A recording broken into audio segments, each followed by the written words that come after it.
किमान आपल्या अलिबाग सारख्या मेलेल्या हिंदूंच्या शहरात दरडोई 4 खांदे आलेले आहेत हे बघून जरा आनंद वाटला।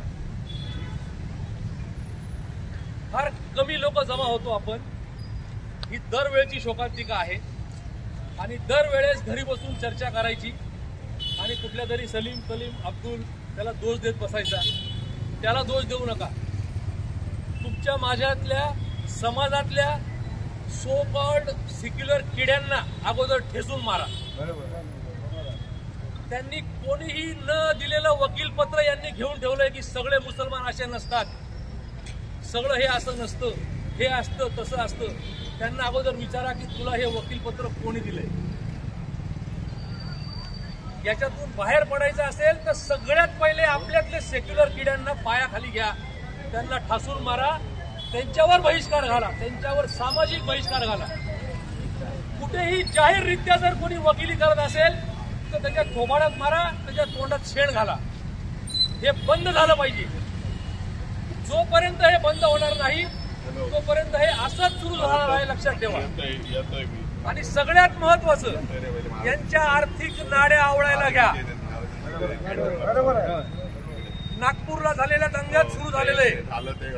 नागपूरला हवा टाईट आहे, नाशिकमध्ये परवा सुरुवात झालेली आहे।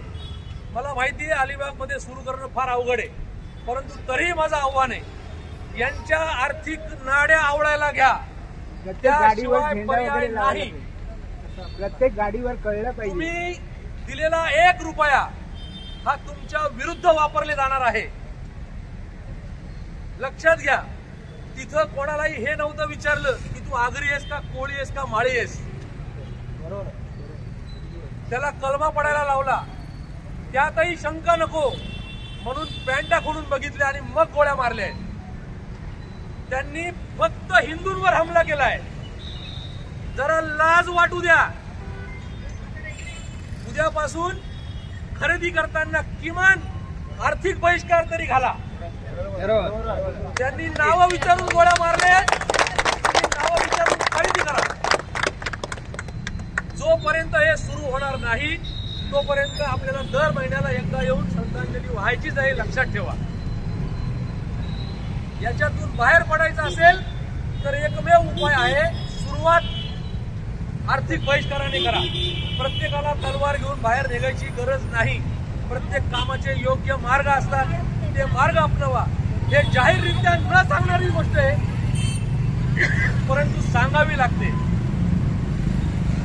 किमान जमलेल्यांनी शेजारी पाजारी जाऊन सांगा। 2 रुपये स्वस्त देतो म्हणून त्याच्याकडे जाऊ नका। आणि विक्रेत्यांनाही माझी नम्र विनंती आहे की जरा माणसं बघून विका। जर समोरचा 2 रुपये कमी देऊ शकतो तर तू का नाही देऊ शकत, तेही बघा। दोन्हीकडनं बघा, त्यांच्या नाड्या आवळा आणि तरच हे कधीतरी बंद होईल। फक्त सकाळी मोदींना किंवा कुठल्याही पंतप्रधानाला किंवा गृहमंत्र्याला शिवाय देऊन नाही होणार आहे। हे धर्मयुद्ध आहे आणि धर्मयुद्ध धर्मातल्या प्रत्येक माणसाला लढावं लागणार आहे, लक्षात ठेवा। ज्यांच्या सावलीखाली उभे आहात तिकडे बघा, 350 वर्षा अगोदरची दहशत बघा काय होती ती, अटकेपासून कटकेपर्यंत, कटकपर्यंत। लक्षात ठेवा, एकत्र राहिलात तरच जगणार आहोत, नाहीतर कांद्या बटाट्यासारखे आपण कापले जाणार आहोत। आणि भाईचारा विसरून जा। आम्ही हिंदू फक्त चारा आहोत हे लक्षात ठेवा। जो स्वतःच्या चुलत बहिणीचा भाऊ नाहीये तो साल्यांवर तुमचा भाऊ कसा होणार रे? आहे का कोणाला उत्तर? जो मावस बहिणीचा भाऊ नाहीये, जो आते बहिणीचा भाऊ नाहीये, तो तुमचा भाऊ कसा होणार? तर लक्षात ठेवा, एक तर चारा बनायला तयार राहा, नाही तर युद्धाची तयारी करा। आर्थिक बहिष्कार आजचं सगळ्यात चांगलं हत्यार आहे, ते अपनवा। कुठे ना कुठेतरी चांगला सूर्य उजाडेल।